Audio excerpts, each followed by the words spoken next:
राकेश सहगल जी आपके पास पहले आता हूं आज, क्योंकि इतनी इतनी इतनी ज्यादा आपको कटघरे में खड़ा किया जाए, और मुझे नहीं याद आता कि जब से हमारा इलेक्शन कमिश्नर ऑफ इंडिया बना है तब से लेकर अब तक एक राजीव कुमार और दूसरे ज्ञानेश कुमार, और निर्लजता की पराकाष्ठा कही जा रही है। जो अभी कह रहे थे दिनेश कंवर साहब की, बहुत आक्रोश है और इसको महसूस किया जा रहा है, हर तरफ हो रहा है और सबको है, युवा अकेले नहीं है। आप जिससे पूछिए वो कहते हैं प्रमाणित वोट चोरी, और आप कुछ करने ही नहीं तैयार होते, आप केवल खारिज करते हो, शर्म नहीं आती। क्या कहेंगे, इतनी लज्जा इतने के बाद भी क्यों नहीं चेत पा रहे हैं कि ऐसी कौन सी मजबूरी है कि प्रमाणित चीजों पे आप कार्रवाई नहीं करना चाहते, आप खारिज करते हो उस वजह से? टिप्पणी आपकी। धन्यवाद संजीव जी, सभी आदरणीयों को नमस्कार। देखिए, ये जो मुद्दा है बड़ा विचित्र मुद्दा है। ये उन देश के 26वें, लेकिन भारतीय जनता पार्टी के और आरएसएस के पहले मुख्य चुनाव आयुक्त थे। बहुत अभी सुंदर बात, तक बहुत बहुत किसी खूबसूरत। किसी पार्टी ने अपना चुनाव आयुक्त नहीं बनाया था 1950 से लेके, और हम 2025 में आ गए हैं। 25 चुनाव आयुक्त पहले निकल चुके, लेकिन इतनी फजीहत, और वो भी मात्र 5 महीने में, ज्यादा वक्त नहीं हुआ है। फरवरी नहीं में हुआ। चार्ज दिया और हम सितंबर में आए। यस। 5 महीने में इतनी फजीहत हिंदुस्तान के किसी मुख्य चुनाव आयुक्त की सिर्फ इसलिए नहीं हुई कि वो खुलकर किसी पार्टी का काम नहीं कर रहा था। यहाँ तक कि इनके ठीक पहले राजीव कुमार, जिनका आपने नाम लिया, वो भी यही हरकत कर रहे थे, लेकिन वो एक उनमें चोरी छुपे, मर्यादा, चोरी छुपे, चोरी छुपे था, चोरी छुपे पर्दा था, बाद में पर्दा डाल करते थे। रखा था। जी जी।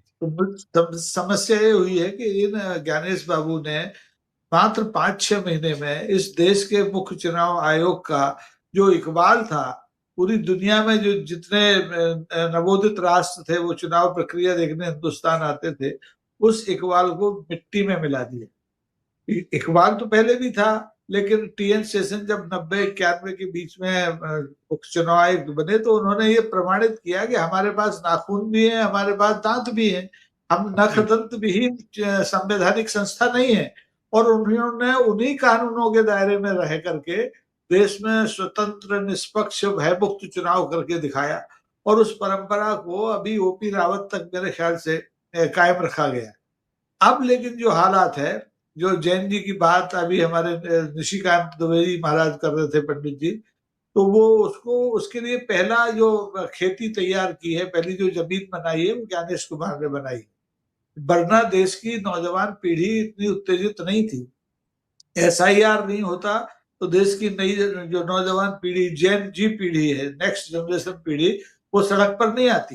हालांकि हिंदुस्तान में नौजवान हर क्रांति में बढ़ चढ़ के हिस्सा लेते रहे। 1905 के बंग भंग से लेकर के, और असूगा असम का आपको युवकों का, छात्रों का आंदोलन याद होगा।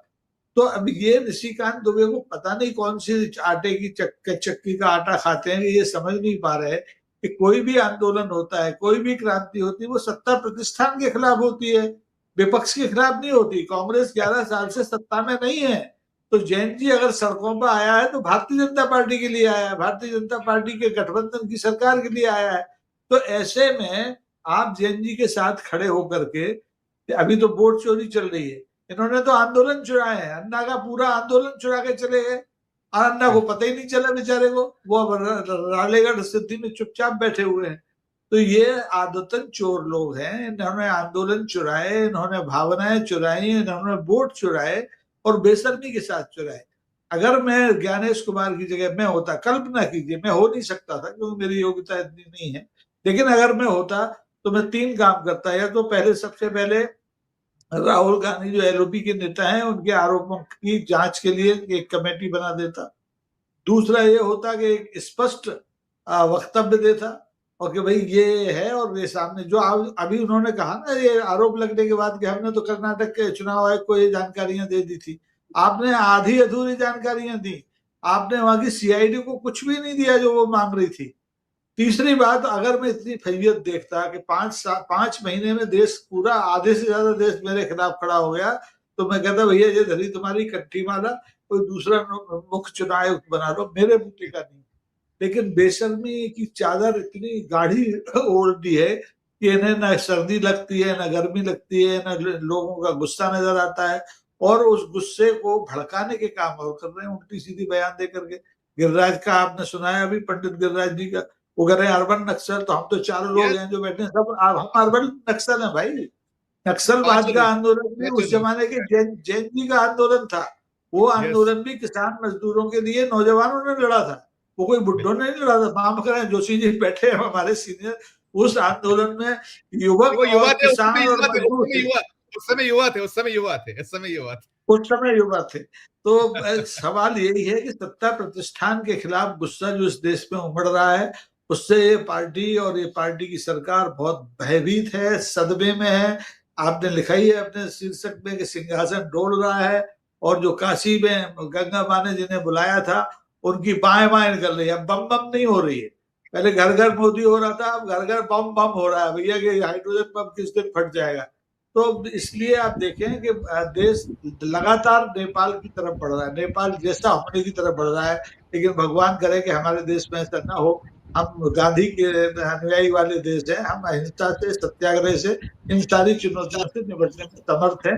और हमें लगता है कि जनता का इतना दबाव बना रहा अगर, तो ज्ञानेश बाबू अगले कुछ दिनों में भाग जाएंगे। देखिए, उन्होंने ये जो सवाल किए, उन्होंने कह रहे हैं कि एक तो ये है कि भाई बीजेपी पर एंटी इनकम्बेंसी का असर नहीं होता, जबकि बाकी दल इससे प्रभावित होते हैं।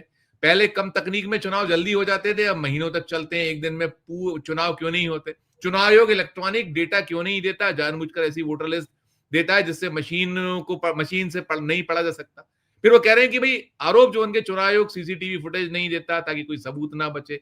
आयोग सबूतों को छुपा रहा है और फर्जी वोटिंग रोकने के प्रयास नहीं कर रहा है, और मांग कर रहा है कि न्यायपालिका को इस मामले में दखल देना चाहिए और साथ में चुनाव आयोग को चुनाव की रक्षा करनी चाहिए, ना कि किसी पार्टी को जिताने का माध्यम बनना चाहिए। अब ये चीजें उठाना, यदि अर्बन नक्सल है, यदि ये आप कहीं देश को अस्थिर करने की बात है, जोशी जी क्या कहिएगा सब पर? राहुल गांधी की मांग ये कौन सी नाजायज मांगे? राकेश सर, टिप्पणी आपकी, अंतिम आखिरी टिप्पणी, एक सटायर स्ट्रोक जैसे इन्होंने कहा, नाजायज औलाद। बहुत सुंदर बात। सवाल जायज और नाजायज का नहीं रहा है, तो सवाल इस देश की भविष्य का है भाई। जैसी भी औलाद है हमारे सामने है, बैसाखी लगा के चल रही है हमारे सामने है। लेकिन असली मुद्दा वही है जो राहुल गांधी ने कहा है। लेकिन उसमें मुझे एक आपत्ति है कि वो न्यायालय से अपेक्षा कर रहे हैं। न्यायालय एक अंतिम दीवार है जो एक इनकी लोक लाज को बचाए हुए लगातार आधे अधूरे फैसले दे रही है पिछले 10 साल से। और ये न्यायालय से उम्मीद कर रहे हैं, अब इन्हें जनता के न्यायालय में जाना चाहिए, और वो ये पहुंच चुके हैं। और उसके लिए लड़ाई थोड़ी लंबी खिंचेगी, क्योंकि हमारा बनाया हुआ न्यायालय है वो हमें न्याय देने की स्थिति में नहीं है। अगर होता तो कोई आधा अधूरा फैसला नहीं आता, वक्फ बोर्ड कानून पे पूरा फैसला आता, प्रेसिडेंशियल डिफरेंस पे अभी जो फैसला रोक के रखा है वो भी आधा अधूरा फैसला आएगा। तो वो चुनाव आयोग के कान कैसे खींच सकता है? चोर चोर मौसरे भाई।